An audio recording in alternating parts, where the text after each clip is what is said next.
8, 7, 6, 5, 4, 3, 2, 1.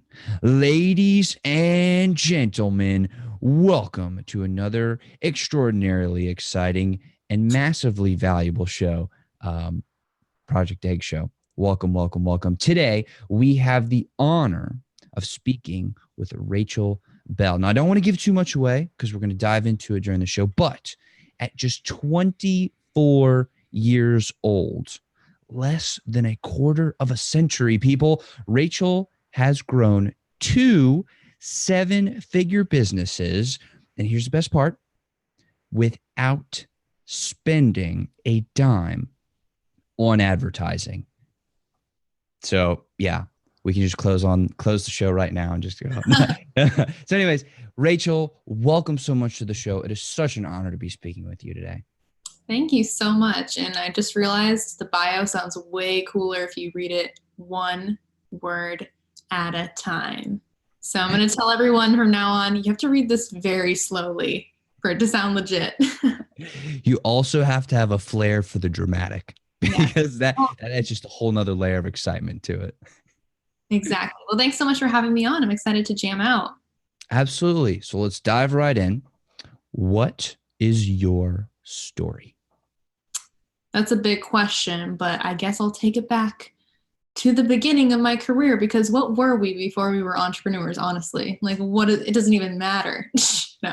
But so anyway, the childhood version of my life was very much creative, artistic. I was homeschooled. That was my upbringing. My parents really understood that, hey, she can't be in public school because she can't do math. She can't do numbers. She's terrible with logic and things like that. So because she's highly creative, let's just give her, a homeschooled environment where she can actually succeed.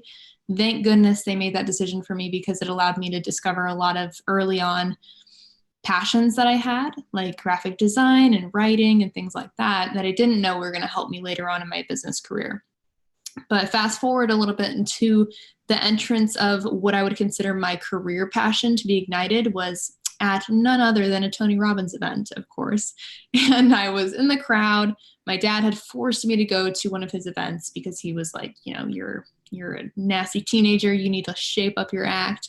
Let's get to a Tony Robbins event and get you set straight. And so I was there and I was looking around and I was realizing what a fun experience it was to be in the presence of like a coach on stage trying to motivate people and change their mindset. And I was like, this is kind of cool. I've never been to something like this. And most careers that I had looked into for myself were very stagnant or very stale seeming in comparison to this rock star experience of like Tony Robbins on stage changing lives. Plus, I looked around myself and I realized there were thousands of people in the room that had all paid anywhere from like $300 to $1,000 for a ticket. So I did like some broken math in my head that probably wasn't accurate. And I basically came to the conclusion this dude was making bank. And at the same time, he was on stage just doing what he loves.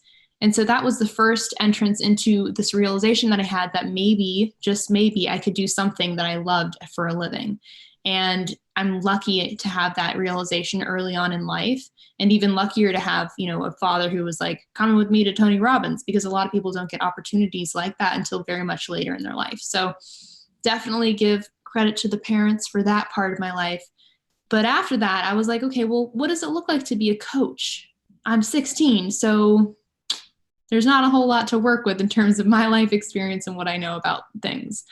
And so I looked out for some internships and tried to get into the industry as quickly and as, effectively as I could. I ended up finding a couple people who were taking me under their wing and allowing me to help them run the back end of their coaching businesses, their speaking businesses, and things like that. And I worked for free for like a year or two, just trying to get my feet in the industry and understand what it was I was trying to get myself into. And I fell in love. The more that I got involved in it, the more I was like, this is so sick that I can help people change their lives or their careers or their finances or whatever it is they want to change while still getting paid. Like normally people say you have to choose between one or the other, right? And a lot of us are exposed to a lot more examples of what it looks like to do what you love for a living nowadays. But it was so exciting in the beginning to just think about, wow, I could really do this and still, pay my bills, or even beyond that, I could be incredibly financially abundant and do what I love at the same time and help people. So I was addicted, I was hooked, and I continued down my path of coaching. And I put together some self-love courses, the ebooks, the membership sites. I did some other courses and things like that, all playing in what I like to call the $50 sandbox. So of course, I didn't have a big audience. So I was like, I need a lot of people to buy this stuff. What's the best way for me to get people to buy this stuff? Well, lower the price, or so I thought. And so I was trying to sell these cheap products, these cheap offers, these cheap services, and not understanding why, number one, it was so hard to get people to buy them. I mean, it was only $50 and it was all my knowledge in one course. Why weren't they buying it? I learned a lot of lessons later on that now I know why the answer is, and we'll get into that later probably. But I was playing in this $50 sandbox, trying to go full-time doing what I love, but not realizing how to move that much volume of product or services to make that happen. And at the time as well, I was very intimidated by the thought of charging more than that, because I was wondering, will I miss out on sales because my audience is so small? I only had maybe like 2,000 friends on Facebook, maybe 3,000 across all of my social media platforms combined. And I didn't want to intimidate someone and kind of screw myself by offering too much of an offer and getting rid of all my leads. And I know that a lot of coaches out there or entrepreneurs can kind of relate to that feeling of not wanting to screw up your chances when you have such a small pool of people to work with in the beginning of bootstrapping your business. So all that happened. And eventually I had a couple mentors come into my life and set me straight and say, Rachel, you need a high ticket offer of some kind. If you're doing done for you services, it needs to be high ticket. If you're doing coaching or consulting, it needs to be high ticket. You need that in order for your clients to show up, but also for you to have actual cash flow in your business. And so after months of drama, of me going back and forth with myself and being scared to do it, I finally developed an offer. 6 months after that, no clients until I got my first ever client for $2,000. And I basically wanted to strip naked and run through the street. I was so excited. And that's what I always tell the students as well. I want you to be so excited. You just feel like stripping naked and running down the street. Let's all get there. I was so excited. And then the 6 months following that, my business grew to 6 figures in collected income, which was just amazing considering I had come from literally nothing, no reputation, no audience, no real sales experience in the background or anything. So that was a dramatic upward and exponential spiral up into my business journey that took me into this new realm of awareness around what's possible in terms of selling and marketing and things like that. So a lot of people were wondering, how is Rachel doing all of this, but through social media and without any advertising? A lot of people would ask me, are you running ads? And I'd say, no, it's just through social media or PR articles that are written about us organically. There's nothing really special here. I'm just doing what I do on social media. And so many coaches and consultants and service providers were coming forward and like, can you please tell me what it is you're doing? And I felt their pain because it had taken me like 3 or 4 years to go through this entire learning process. So I was like, sure, let's get together. Let's do this thing. And I took a little bit of time to mentor them. And then it just grew naturally into these amazing cohorts of people buying Online Coach Accelerator, which is now the program I run, and learning all the same methodologies and systems that I used to grow my 2 businesses and applying it to their own. So that's basically the origin story of me and my business, my offer, and where I am today, which is sweet. That is sweet. That is awesome. That is an amazing story. So I want to dig really, really deeply into like all the things that you said. And there are so many doors. So let's start from the very beginning. Why did you always love the creative aspect? Like you mentioned being creative and writing, like why did you love that? Where did that come from? I don't know where it came from. I think that I've always wanted to express myself in creative ways. And I have a lot of like ideas and abstract things that come in. I thought I wanted to be an artist. Like I thought I wanted to be an artist for a career, but got a lot of backlash from that. Everyone's saying, you probably shouldn't do that. Maybe do that later, but like try to actually have a career first. So I was always wondering, am I ever going to be able to do this for a living? And actually one of the first ways that I ever made money outside of like a traditional job was selling cat drawings online. So that's quite a sentence, and I'll just let it sink in for a second. But yeah, my first introduction to making any money online was when people started offering to buy my cat drawings.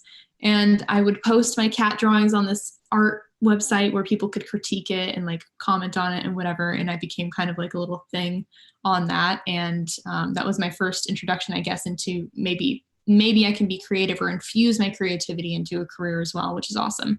But I think that in general, it's just part of who I am. And I think that there's a lot of people out there as well who share that same passion for creativity and literally don't think in terms of point A to point B. They think in squiggles and colors and smells and all these different things. And they're like, am I ever going to be organized enough to be an entrepreneur? And so I like to put my hand up a lot of times and say, hey, look, can't do math, but 7-figure business. So you guys are going to be okay. Come with me. But I'm really relieved that I get to use my creativity now in business. I think that's a big reason why social media is a big thing for me, because I get to come up with new ideas for campaigns and things like that all the time. So there's always ways to include it. Do you ever wonder what would have happened if you did go down the artist route? Like, what if you had just gone all in on that? Yeah, I mean, I'd be a pretty good artist probably. All I know how to draw now are cats, kind of like a half-baked artist. But I think that if I had gone down that road, I definitely would be like camping on the beach somewhere with $20 in my bank account, just because that's honestly the type of life I love, with a little bit more cushion in the bank account, of course, now. But I think that I would have definitely taken it seriously and just done it all the way. That would have been fun. Maybe someday I'll go back there. When you say that's the kind of life you love, like camping out on a beach, like let's dig into that. Like what really does that mean to you? Like, why do you love that life? What is that life? I mean, the whole reason that I became an entrepreneur in the first place are for 3 main reasons. Number 1, to be able to see the world and travel. Number 2, to be able to buy dinner for my friends and family and like have that financial abundance to take care of others around me. And number 3, so that I could take time off to go camping. Have I gone camping once since being an entrepreneur? No, of course not. And that's the irony of it as well. Is like I fell in love with the journey, and now this is kind of like I wouldn't rather be doing anything else, which is funny. And I think a lot of people fall in love with the process as well. And that's why we're like, we never take a vacation, because we're doing what we love all the time. But yeah, that's the type of life that I originally wanted in order to be self-employed. I wanted all those things, and I wanted the flexibility. And that's still just where my heart's at in terms of what I want to create in my life. I just want flexibility. I want to be able to take care of people that I love. I want to be able to help people. And it's pretty simple for me. How did you get clear on those things? Like, those seem like they're values of yours, or they're things that you hold very near and dear to your heart. Like, how did you get clarity on that? Through a lot of experiences being out of alignment and understanding how painful that was for me, or to interact with other mentors, teachers, coaches, or just people in my life who were out of alignment with the core values that I had as well, whether it was in relationships or partnerships or anything, really. It was I think I have a low tolerance for misalignment in my life. So things get weird real quick if something's off in my life, which is why I have to keep it pretty chill in order to operate at my highest ability. I think most people are sensitive, but some are better at numbing it out and kind of tolerating things that they aren't in alignment with. I have a very low tolerance. So I think that having a lot of exposure into spiritual growth when I was younger as well, through hard times and things like that, I think was definitely a big shaping factor of when I decided, okay, these things are important to me and everything else is not as important. Like I never really went after the Rolls Royce or the mansions or something like that, because that doesn't equal love, which is my top value for me. It's cool. I fucking love staying in mansions. That's really fun. But does it equal the connection and the love that I'm actually trying to seek through doing what I'm doing? No, it doesn't. So I think that having those spiritual awakenings when I was a little bit younger and now still into my young life, like I think that was a big indicator into what my values should be and what they are now. What were those hard times that you went through in order to have this insight, this spiritual wisdom, if you will? Yeah. When I was younger, I dealt with so much self-judgment and oppression, and for a lot of different places, but mostly it manifested in my life as really destructive behavior where I would be having an eating disorder and self-harming and having depression, clinically diagnosed with all this stuff, anxiety, whatever. So I was really going through a lot of mental health challenges when I was at the end of my high school days up until beyond that. And I was looking for answers in so many different places, obviously, and I was just feeling alone too, because everyone was going off to their own paths. And I felt like I was being left behind in so many different ways in my life. I felt very behind. And so that was definitely a catalyst for me to look inside and start looking at every opportunity in my life as a vehicle for my spiritual development and my personal development. And so I got very involved in that life of wanting to constantly grow myself and my spirit and get more in alignment. And that was a big reason why I was able to come out of that place. But those were definitely the hardest times in my life. And of course, being an entrepreneur, you definitely face yourself in a unique way that not a lot of people expect. You come face to face with your insecurities and your fears, and so lots of good stuff to work through. And so throughout that process, plus only having, a few like bucks in my bank account and wondering when I'm going to have lunch or if I'm going to have lunch at this event. And oh, by the way, don't have a hotel room, so I better like find a place to sleep tonight. Those moments can instill a lot of stress and anxiety, and learning how to release and surrender control of my life while still working towards a goal was how I got through a lot of those hard times as well in the beginning of my entrepreneurship journey. So when you were going through those hard times, like in high school, when you were younger, I know you talked about it, and you talked about getting through that and living through that. But I feel like that, talking about it in like a 2-minute period of time doesn't fully capture like the essence of what you felt and what you actually went through. You know what I mean? Yeah. So what was that actually like for you? Like, what was that pain that you actually felt? And the reason that I ask, one, I'm very curious, and I really want to know. But I feel like a lot of other people probably go through that pain too.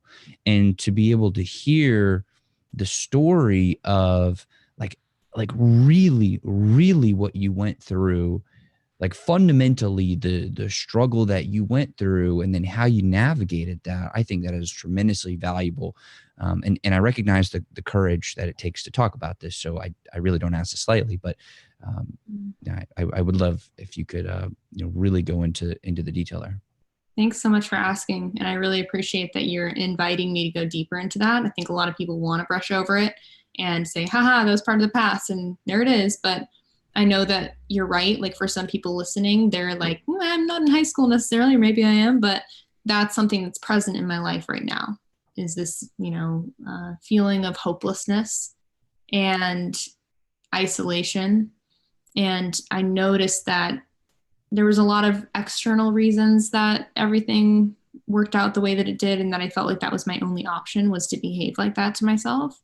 But ultimately, outside of all that, my life has been a lot worse, and I haven't, reverted back to those habits as well. So when I look at it, I say the internal environment and the beliefs that I had about myself and what I deserved and who I was, those were the main things that instigated such a dramatic darkness for me. And I think that the main beliefs and the internal dialogue that was really going through my head at that point was just that I wasn't good enough. And I know that sounds so cliche. We all know that's one of the main things, Rachel, of course you're good enough. But it's like, that was really what I believed, was that I wasn't good enough for like anyone in my life to love me, or for me to be worthy of anything that I wanted in my life. I felt like I didn't matter. And unless I had all these things, like unless I was the skinniest, or unless I was this thing or at the top of this, or unless I got to this destination, I wasn't worthy of anything. And then another big piece of the internal dialogue that I was struggling with was just this constant, I call it a downward spiral, where let's say that there's an event that happens. like your friend says, oh, it looks like you've gained weight. And for someone who's prepping for a bodybuilding competition, who's like trying to put on muscle, let's say, they might be like, oh, thank you so much. But for someone who's trying to lose weight, that could be the worst thing that would shatter their day. So it's not necessarily about what happens on the outside. It's like, what is our internal representation systems? And so everything that was happening to me, I took as like evidence that the universe was out to get me, that, you know, whatever, that my life was shit and that I was shit. And that everything that happened in my life would always be at my expense. And then in turn, that definitely affected the way that I behaved in the external world and how I treated my relationships and how I treated myself, which then affected the external events as well. So it was like this downward spiral in this loop that kept happening, where anything that happened, I took as evidence that, you know, my life wasn't good enough or I wasn't good enough. And then it influenced my behavior, which influenced the external events in my life. So it was this never-ending loop, you know what I mean? And that was all that was going on when I was in that darkness. And now I use this tool as a way to reverse it and turn it into an upward spiral instead of a downward spiral. So if something happens, I ask myself, what else could this mean? Other than my life is shit or whatever, what else could this mean? What else could I be looking for in terms of a lesson here to learn? And then it turns it into a different experience for me altogether. And I wish that I knew that when I was younger, but I'm also grateful that I didn't, so that I could go through that time and get to know myself on such an intimate level that I don't think I would have had the opportunity to otherwise, unless I had really gone that deep with myself. So yeah, that's kind of a little insight into what was really going on. Thanks for asking. Well, thank you for being willing to share. I again recognize, you know, the courage that it takes to talk about it, and the vulnerability that going there, it's, you know, it's just, it's thank you for being willing to get so vulnerable and talk about it. You know, you mentioned those feelings of unworthiness and hopelessness, among the other things that you were speaking of, and how now you have this tool to ask that beautiful question. That's an awesome question. You know, what else does this mean? I think that's great. What was the bridge between those two things? Was it the Tony Robbins event that really came in as the instrument of change? Like, what was that vehicle that enabled you to get yourself out of that? I would say that it actually, as corny as it sounds, yeah, that was totally the Tony Robbins event. I think that really turned things around for me, just because it unveiled this new perception for me, which was that, oh, maybe I can be in charge of my thoughts. Maybe I can be in charge of the way that I feel and have a real life experience where that is the case. So it was definitely like my first introduction into personal development. And I think that for that only reason, about it being about personal development and me never having experience with that before, it just hit me like a rocket ship. And I was like, wow, this is amazing. And I got totally obsessed with personal development in all different ways. Started reading everything about Brendon Burchard and Louise Hay, and like going into all these different little rabbit holes about personal development and spirituality after that, because I was so excited about it. And I wanted to share it with the world, of course. So I would say that was definitely the pivotal turning point for me. Definitely. Once you had that switch, what did the path look like? And I'm asking about the detail. Mm-hmm. You know, what did that path actually look like? I mean, how long? And I know it's probably it could be hard to like piece together the chronology exactly, but like, what were those building blocks? Like, when did you start? Yeah, and I'm not sure if this is the right question, but when did you start feeling better? When did the beliefs start to change? When did the instead of the downward cycle, when did that turn into an upward cycle? And like, what did that look like fundamentally, those pivotal moments along the way? Yeah, it took a while. I mean, living most of your life conditioned to think in a certain pattern just takes a while to transition. And there were definitely highs and lows within that journey. But I think that it's still something that I work on every single day. Like, it never really ends, which is funny. And I think that Some people might argue that it does. And I think that it gets really easy after a while. Like right now, it's like a split second that I spend thinking in victim mentality versus leadership mentality. And then I switch and I know exactly what's really going on. Or, I might choose to indulge in a little victim mentality every now and again. God, like everything's going wrong today. Like poor me. And then a couple minutes later, I'm like, all right, Rachel, let's get back on the horse. Let's make this thing work.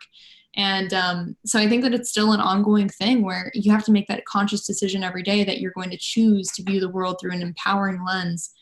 And that's what I try to do every day, because otherwise, it gets messy again. It's so easy to be cynical and it's so easy to be negative, and it's so natural to kind of divert into that type of behavior and way of thinking. It's much harder and much more challenging to be consistently positive. I think a lot of people look at positive people and they kind of have this resentment towards them because they could be like annoying or realistic enough or something like that. But I think that the most powerful thing you can do for yourself is to consistently look for the best in every situation, not just to be happy, but to actually view the world for what it is, which is a big opportunity and an adventure, and it's fun. So it's still a daily thing where I have to decide, how am I going to view the world today? How am I going to view myself today? Those are the biggest decisions I make every day that are the most important. How do you build into your day the habits that allow you to make those choices? I mean, again, I may not be asking the right question, but hopefully you kind of see where I'm coming from. Like, what tools do you build into your routine, or what sort of routine have you built that allows you to continue this positive cycle? Great question, because I like that you asked, what habits do I have? Like what tools, what habits do I use to consistently do that? And I think that if you're doing anything for the first time and you want it to be a habit, you have to treat it like a habit, like it's part of your day. It doesn't go on your to-do list and then you do it like sometime, hopefully. It fits into your daily schedule. So what I love to do is a little bit of meditation in the morning. I'm not the most consistent with it, but I do try. So I'm going to put that in there. I definitely have gotten a lot out of just sitting with my own thoughts and not necessarily trying to silence them. I just sit there and I just watch them go by, and I just observe what it is I'm thinking about and what it is consuming my mind that day. Because sometimes it's something really like trivial, and sometimes it's a big thing that I actually do need to marinate on and kind of think about. But checking in with myself every morning and sitting down and actually just taking inventory, I guess, of what's taking up the most mental space has been really clarifying for me, to have that awareness around what's coming up that day that I might need to take a closer look at. And then I journal at night. And this is definitely something that, I used to listen to podcasts and someone would say, I did this morning routine, I had my green juice, I jump on the trampoline, and then I go to the park with my kids and I do this, and then I have a green smoothie again, and then I have bone marrow, and then my day is off to a great start. And I journal. And I used to be like, okay, buddy, I get it. Like, you journal. But I'm telling you guys, if you don't journal, you should probably start, because I resisted that for so long. And then once I started journaling, I realized so many things about myself. It was almost like I used it as a coaching relationship with myself, right? Journal all my thoughts and then give myself feedback and then grow as a person as a result. So I found it incredibly helpful to unload after every day. And that I just keep it simple. I try to keep my life incredibly simple, because it does have the possibility to get out of hand pretty quickly. So it's just meditation and journaling. I know that if I'm doing those every day, I'm probably on a good track. Why did you choose to journal at night versus in the morning? Like, how did you make that decision? I think at night I'm more in a reflective state. In the morning, I'm more of like an excited, like ready to get the day going state. Plus, I take forever to write because I'm such a slow writer, and it's way less annoying to spend like an hour journaling at night than it is right in the morning for me. In the morning, I want to get up and go, and that's just kind of the person I am. I'm a morning person. And then at night, journaling is a lot easier. You mentioned how your top value was love. Mm-hmm. Why? How did you come to that discovery? I if you strip everything down to really what it is in life and what we're all looking for, I mean, if I can kind of turn this on you and ask you, like, what's your number one goal right now in your life? Well, I believe that my purpose is to be on a journey of self-discovery. And the reason why is so that I can more fully and authentically express myself. And the reason I say that is because, and this happened like 5 or 6 Sundays ago, I literally sat down, and I'm Jewish, and the reason I say it is because it's relevant to the story. But I literally took a scroll, people of the scroll, and I took a scroll, and like I sat down and I wrote, and I wrote and I wrote and I wrote for like 5 hours straight, and that was what I came up with. Like, I'm on a journey of self-discovery. It literally never ends. The reason is to more fully and authentically express myself. But I realized that it's really difficult because, and difficult in a good way, because I believe that we have a lot of layers as people. I believe that we have tons of layers. There's like the core of who we are, right? And that's always there. It never goes away. It may get buried, but it never goes away.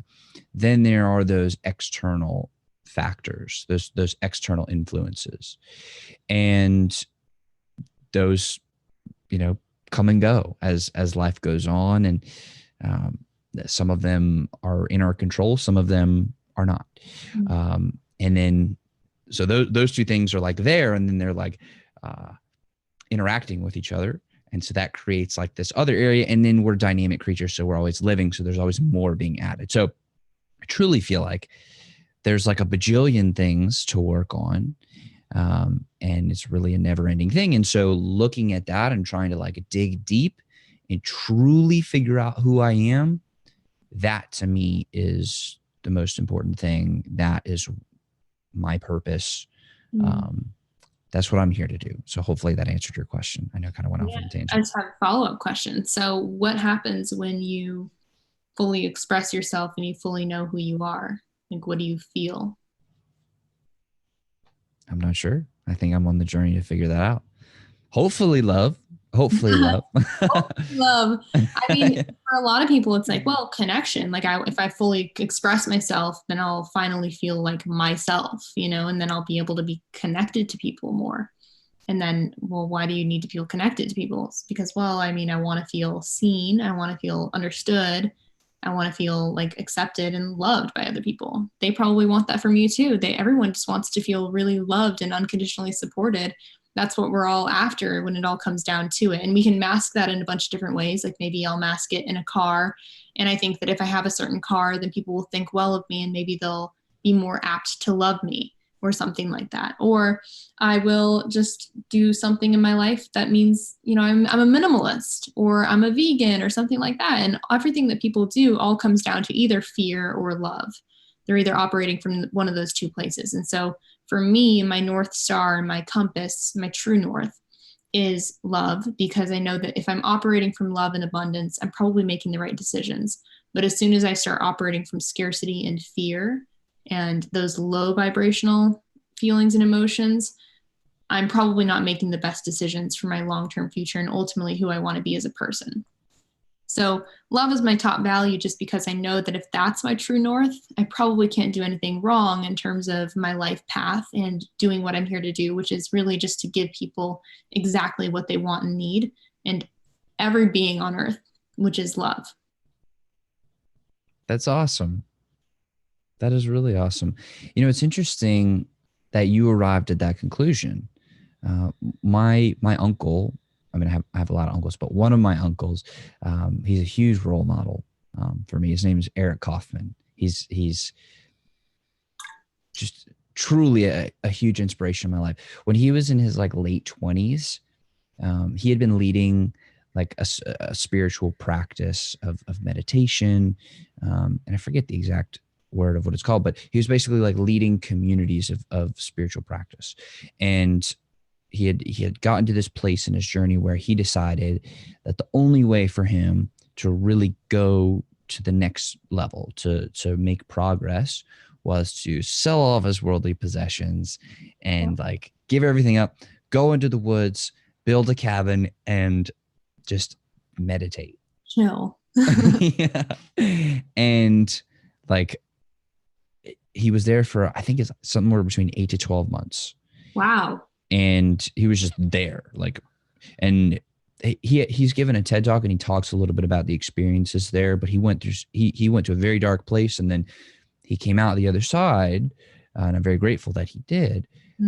But his conclusion, and he and I were talking about this recently, was that the overall purpose too was to both receive and exude love. So it's so interesting that you came to the same conclusion as him, when it doesn't really seem like you went out into the woods for 8 to 12 months and sat by yourself in meditation. No, but I took enough mushrooms. Okay, I would love to hear that story. Oh, it's mostly a joke. But yeah. Cool. So was that how you came to this conclusion? Like, how did you discover that love was your top value, your core value? Well, I think I decided. It wasn't a discovery, it was a decision.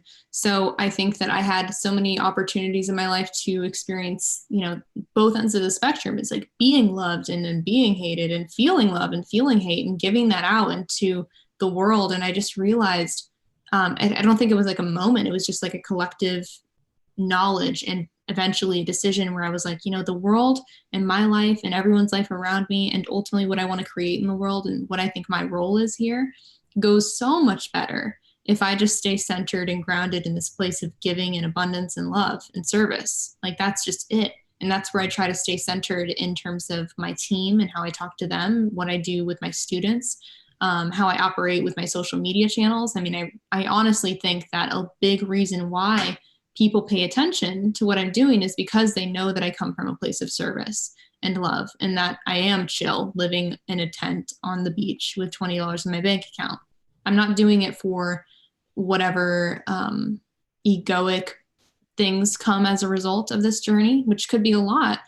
I'm doing it because I honestly want to impact the world on a deeper level in terms of love and service. And that's just kind of where I'm coming from with that. So it was definitely a decision. And when I made that decision, it was like a very affirming process for me, because I looked at every relationship in my life. I looked at everything that I was doing, all the habits that I was doing, everything that I thought I was and who I am. And I put it through that lens of like, does this equal love? Is this impacting me in a more loving way? And anything that wasn't, I knew it had to go. And everything that was, I knew I had to focus on more. So having values and deciding on those helps you make decisions so much easier. And I think that people who have a hard time making decisions, because I used to be like that as well, used to be like, oh, I don't know what to do. I don't know. But if I look deeper into what are my values, I mean, those are just the key pillars to help you validate and clarify what your values are. So when you did get really clear on those values, did you feel like that's when the business started to pick up and things really started to move forward? Like, what was the parallel of chronology there? Interesting question. I don't think that I decided my top value was love years and years ago, probably when I was 18.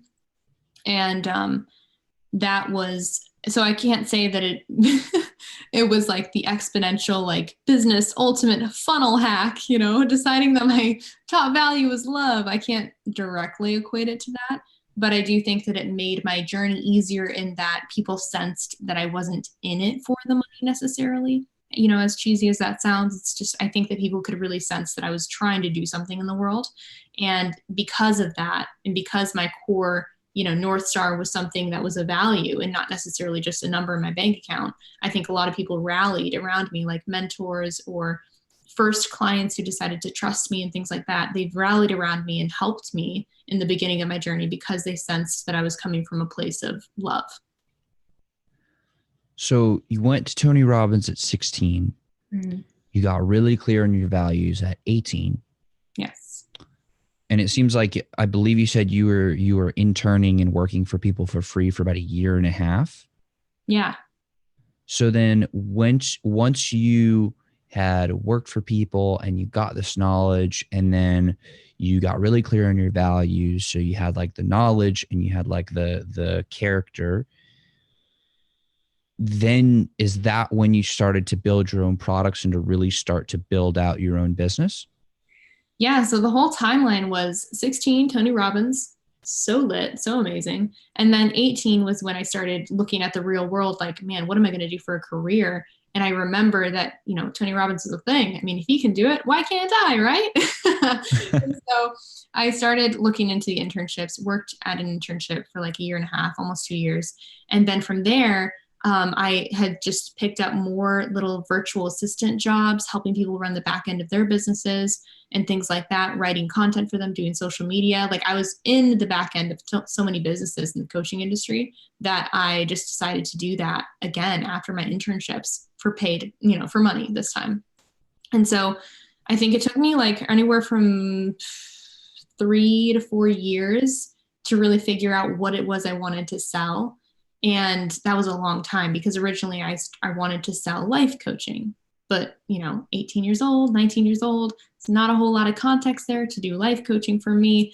And so I helped teen girls. I had a business called Free Spirit Girl. So I helped teen girls with their body image, self-confidence, and leadership skills, all things that I used to struggle with that I wanted to give back and help them with. And so that kind of transformed into a bunch of different gigs.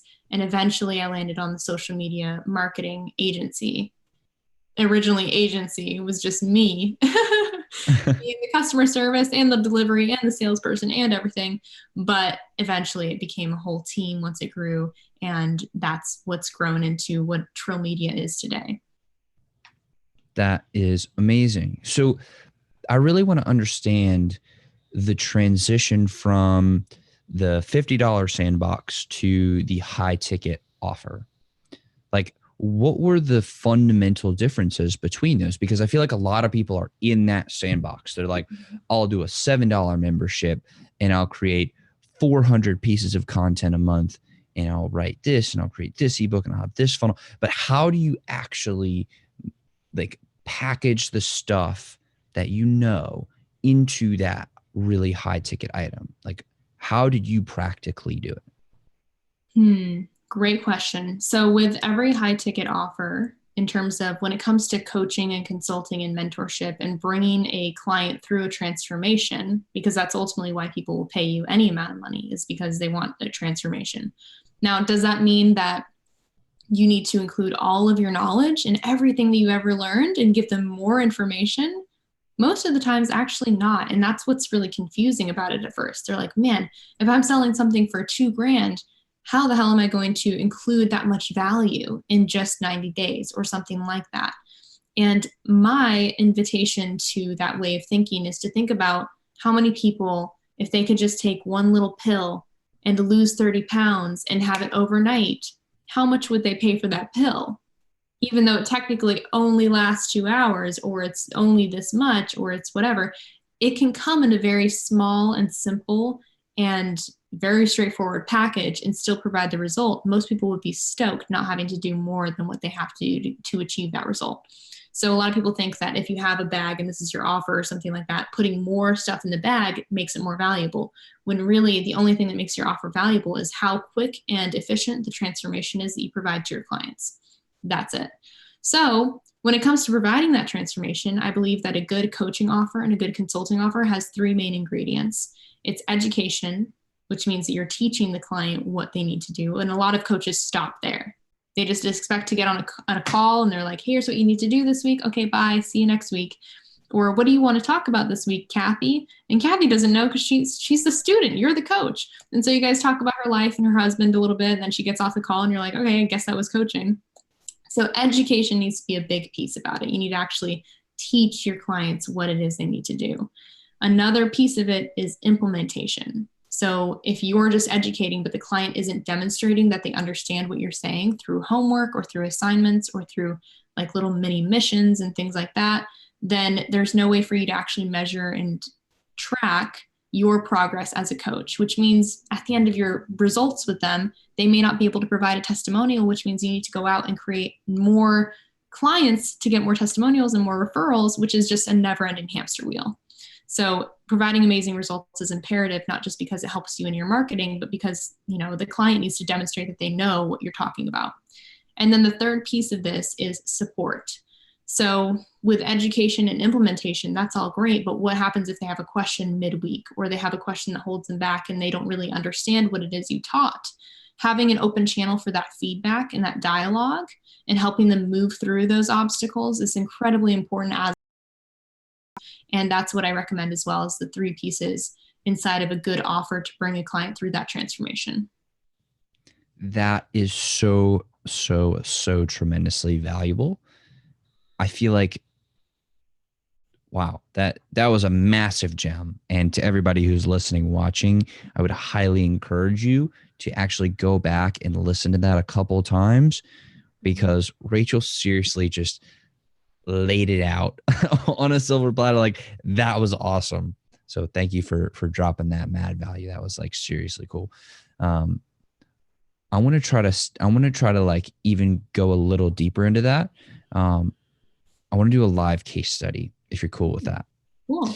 So I have an idea, and I would love to like build out that framework real time, because I think that'd be super valuable, and I think it'd also be super fun. Okay, so we're live streaming right now to 18 different platforms all at the same time. Massively cool, super epic, right? And I feel like that is an ability to, like, the ability to do that is something that a lot of companies would really love to do, because you can 10x your reach overnight. I mean, it takes a lot to get to the part where you can then flip the switch. But once you flip the switch, bam, 10x your reach. That is like a promise that you can make, like dramatically increase your reach, right? So would it be like a package that you could put together to be like, hey, podcasters or YouTubers or content creators, whoever the target audience is, we will take you from doing everything, like recording it and then publishing it, to doing it live and multi-streaming to 18 different platforms at once. Is that a good, like how would you go through that process with that offer, like with that backstory, if you will? Totally.